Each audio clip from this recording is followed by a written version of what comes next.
Dreams, episodes 6 and 7, Blood of My Blood, and The Broken Man. So, where we left off, Hodor has just sacrificed himself to let Bran and Meereen escape. Meereen is running through the forest, trying to get Bran the hell out of there, while he is trapped in some other place. We are just seeing crazy amounts of stuff just flash by. He seems to be stuck in vision, in some sort of perpetual just vision after vision after vision. He's in some kind of shock almost. Just when we think things are at their darkest, some mysterious stranger comes out of the winter woods and cuts down all of the dead that are around them, all the White Walkers, and gets them to safety. As it turns out, this ends up being Uncle Benjen. Where's he been for seasons? Holy hell. So he then says, hey Bran, guess what? You're now the Three-Eyed Raven. The thing about this is, we don't really know what that means because we weren't really given the backstory to find out what it means. There just wasn't time. And now Bran really doesn't know what it means either. He just knows that this is him now. He's not entirely human anymore. He knows a lot of stuff that he can't really make sense of yet. And now he's left to do it all on his own. So we'll have to see how that goes. What I did love about this episode, which was very sweet, we finally get to catch up with Sam, Gilly, and baby Sam and kind of see where they're going and what their plan is. We see that they're headed towards the Citadel. They're going to go to Sam's home. We get to meet his family. We find out that his mom is super cute and very, very sweet, and find out why Sam is the way he is. We also get to see a couple of Sam's sisters, a brother, and then we get to meet Sam's dad, who we all knew was a giant a-hole because of the stories that Sam has told, but it was just he very much lived up to those stories. He just was very condescending and smug and pious and all of these things that just make me want to punch him in the face, along with most characters that have those same qualities. So the irony in this that I find really funny is that Sam's dad is a giant tool, and in turn, Sam steals a tool from his dad and ends up with a really sweet Valyrian sword that is probably going to come in handy because we know Valyrian steel is very hard to come by. It kills White Walkers, and Sam's already killed some White Walkers, so he's bound to kill more, I would think. We'll see how that goes. I have to admit, I'm invested in Arya's story again. Now that she has grown a set of balls, decided that maybe the multi-faced god isn't necessarily what she needs to listen to anymore. Now that she has found out that if she wants to be someone else, there are other ways she can go about it. She can become an actress, she can join an acting troupe, she can just decide to go somewhere else and be somewhere else. There's nothing tying her down at this point. Nobody knows that she's a Stark. Nobody knows if she were to go to some other land, who she is. She can make up a name. She can make up a backstory. She's very good at it now. She's finally opened her eyes and realized that she can hold on to pieces of her past. She can move forward in her life. She's got the training now. She's got the necessary skills to be able to provide for herself. She doesn't have to have somebody there to lean on and tell her what to do. And so now I finally want to know where her story is going. Last time we talked, I just was over it. I just didn't care. I didn't really care if they wrote her off the show completely. I just don't want to see any more of this like back and forth and this whole training scenario, whatever. It was just very boring to me. But now that she's got her feet under her and that she's moving in a direction that she's guiding her own path instead of being told what to do, I'm much more interested in seeing what happens and where it goes.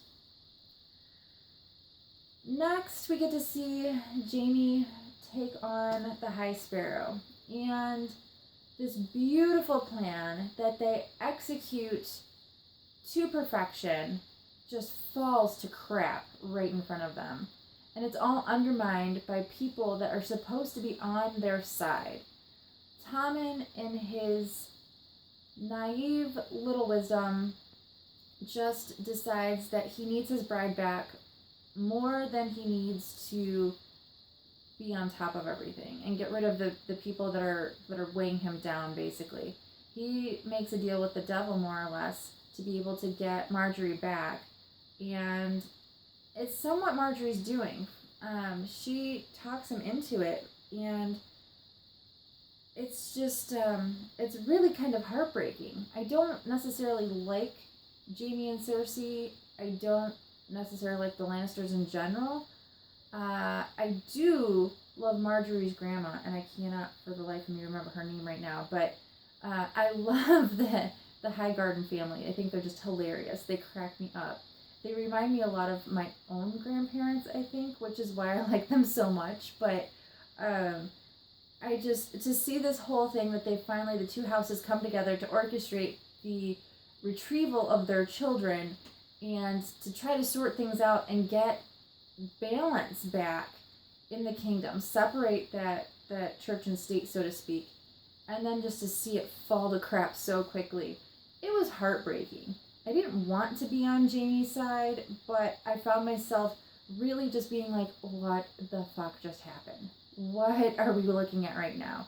How did this fall apart so quickly? In the blink of an eye, this uprising is just over, and these idiots are still in command, still winning, and that just pisses me right on off, if you hadn't been able to notice. And then finally, we catch up with Dany and get to see her marching through the desert, bringing her cow, what are they? Her people back to Meereen to build her army, to get everyone in one spot. And then it was kind of odd because she just stops and she's like, oh, okay, bye guys, I'm going to go off over here. You can just wait, I'll be back. And it's sort of unsettling for everyone around her. They're just like, what are you doing? Where are you going? But what we find out is that she knows, she senses that Drogo is there. And she decides that she's just going to take a ride on Drogo and impress her people even further, as if walking out of fire alive isn't impressive enough. Now she's going to ride a dragon for them to show her how badass she really is. That she's just not making up titles. She's not just the mother of dragons. She's not just the queen of Meereen. She's not just an ex-Cal's wife. She is all of those things, completely badass, and she is going to prove it to them. And this just gets the fire that was already in her army's belly just blazing. They are so behind her now that it's going to be really interesting to see what happens when Theon and his sister, or as it turns out maybe Euron, ends up getting to her and talking to her. They both sides of the Ironborn have this plan to unite with her to take over the world, basically. And we're just going to have to see who's going to get to her first, and if she's even going to accept whatever proposal they come up with. Because so far, she's been very adamant in doing this on her own and being a queen on her own. But she's a smart girl, so we'll have to see what she does, because I think she knows that she needs numbers. She knows that she needs people that are on her side, that are willing to back her, and she's going to need help getting across the sea, getting all of her army and all of her people there, and still maintaining what she's already built, because she's been very clear that she wants slavery done. She wants she wants to rule the world in a certain way, in a just way, and to do that you have to have lots and lots and lots of minions, so to speak. So that was Blood of My Blood. It was a very good episode overall. I was very happy with it. It did have me on the edge of my seat at some points and jumping up and yelling at my screen at some points, because I just really, really hate the High Sparrow, and seeing him win this battle just makes me want to drag him behind a car by his feet, tied. Yeah, it makes me want to do bad things to him. Let's just put it that way. In 607, the Broken Man. So all sorts of cool shit happens. Can I just start off by saying, holy hell, the Hound is alive. Where the hell? How the hell? What the hell? Oh my god! I just don't even know what to say. He's alive and he's all passive and just like cutting wood. He turned into a lumberjack? I mean, I guess if I had a near-death experience and being a knight had gotten me there, I don't know that I'd necessarily go running back to it either, but a lumberjack? I mean, okay, whatever. I mean, it makes you happy. So this whole episode was kind of about learning whether or not you can be redeemed, if redemption is possible. I think it seemed to kind of flow through the whole thing. We get to see a whole scene with the High Sparrow talking to Marjorie, and that's kind of the gist of what he's saying too, that Marjorie's feeling bad that she had done all these charitable works but not really cared about it. It was more about getting approval and seeming like she was caring without really caring, and the High Sparrow explaining that this is normal and yada yada yada. I mean, stuff that we already know, and just him trying to brainwash her a little bit more and to get the audience to sympathize with him more and understand him more. And again, I just want to punch him in the goddamn face. I hate him so much. It's just ridiculous. We do see, though, Marjorie trying to save her grandmother, get her grandmother the hell out of town, because it's very passive, but there is very open threats against her because she's not found the way of the seven and all of this BS that keeps happening. And we get the sense that maybe Marjorie isn't as brainwashed as she's letting on, which is glorious. That actually makes my day. I just did not want to believe that she could be so naive, because Marjorie has had her head on her shoulders the entire time. The whole time we've seen her character, she has been on top of it. Nothing has gotten by her. She knows where to make friends. She knows how to keep her enemies close. Just the way she's handled Cersei, the way she handled Joffrey, different friends that she's made. It's just been brilliant. And to see the High Sparrow get to her was really just a disappointment to me. And to know that maybe he doesn't have her in the way that he thinks he has her is just awesome. And I can't wait to see where that goes. And it just, for Marjorie being so quick-witted, and Tommen just being kind of just slow to keep up, it really gives me hope that the hierarchy is not in such dire straits as they could be with poor little Tommen in charge. Jon Snow is gathering his army, and it's hard going. You would think that rising from the dead would give you much more credit, but there's very little people who actually saw him dead and then alive. So it's just the story that they're telling. They have no proof. They have no way to show that he was actually dead, other than people who saw him spreading the word and those people being trusted. For example, with the wildlings, they're able to convince the wildlings that this happened because one of their own saw it and can vouch for Jon and say that this is what happened. Jon has a wonderful quote that I loved from this episode as he's trying to convince them. Really, I know, he's saying, I know this isn't what I promised. I told you that you wouldn't have to fight, that you would be able to come here, that we would be safe together and all this stuff, and now I'm changing my story. But the quote is, I need you with me now. I need you if we're going to beat them, and we need to beat them for you to survive. And it's just so true, because they don't really stand a chance without him there to sort of, not necessarily protect him, but just swim the political waters that are around them. And they are finally realizing that they need him, so they decide to help him. Davos Seaworth is just a rock star. He gets Bear Island behind them when Sansa and Jon just cannot convince this little girl that she needs to be on their side. Seaworth is just on it, and he's really a character that's grown on me. He's witty in a dry sort of way that I just really love. And again, we get to see Marjorie's grandma just killing it. She's just awesome. I just really love her. Oh, where am I? Okay, so Cersei finally is seeing the path that she has been walking, and the kind of the way that she has woven all of these things together. She has created the situation that she's in, and Marjorie's grandmother just kind of brings it straight to her face and is just like, you know what?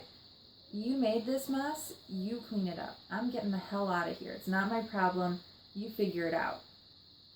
So I love that she is just kind of like, well, shit, now I'm stuck. She's always kind of had someone there to figure it out for her, either her dad or her brother or something. And she's usually on top of it, but in this particular instance, she just has no one else to turn to. She has to rely on herself. So I just have to say, I love to hate Jaime. Jaime is just so politically savvy. It's just kind of sick. He learned everything from his dad, and he has just taken it to heart. And he is just a great manipulator. And I love watching him in action, but I kind of hate him at the same time, just because he's a Lannister. So we do get to see Theon kind of coming back to himself. He's been utterly broken down to as far as a man can be taken without being dead. And now that he's gotten some distance from the Boltons, he's been with his sister for a while, he's starting to feel safe. We kind of see the light starting to come back in his eyes. Being around Sansa helped initially because he was able to save his sister, more or less. I mean, a pseudo-sister. They grew up together. He got to save her, and that gave him a little bit of his confidence back. And now that he is with his biological sister and seeing how strong she is and how strong the Ironborn are, he is beginning to see that he can be a strong person again. That he doesn't have to be so scared, that he can fight potentially and even win. And even if he doesn't win, at least he's not cowering. He's doing something. So that was really a beautiful thing to watch as well. Sansa is up to something. Don't know what, but some sort of letter that she wrote is going out on a crow to someone, and we will have to find out what that is. In the back of my mind while she's doing this, all I could think was, oh my God, Sansa, what are you doing? What are you doing? What are you doing? Why are you not telling Jon about this? They need to be on the same team. It's obvious that they are better together than they are apart, and the fact that she's doing something without him has me super nervous. And then poor little Arya. Again, she just cannot get a break. I knew instantly when that little old woman shuffled up to her that something bad was going to happen, and lo and behold, the little girl gets stabbed in the gut like 4 times. Now, she is brilliant the way that she gets away, but to see her just stumbling through the town, bleeding and broken, is just hard to watch. I'm really hoping that we see that she's on her way to the actors troupe, that they can help her somehow, or maybe she gets to the ship so that she can sail back to Westeros and heal while she's on the ship. I don't know. We'll have to see. But I would really love to think that she is not quite down and out yet. And I don't know if it's irony that the Hound, we start this episode with the Hound, him showing that he can heal from a gut wound, and now we are ending with her having a gut wound. So it's not necessarily a death sentence, but you just never know in Game of Thrones. It could go either way. We'll just have to see. So if I missed something, if you have questions, if you have comments, make sure to let me know. Hopefully you're enjoying this, because I'm enjoying doing it, and I will talk to you soon. Love you guys.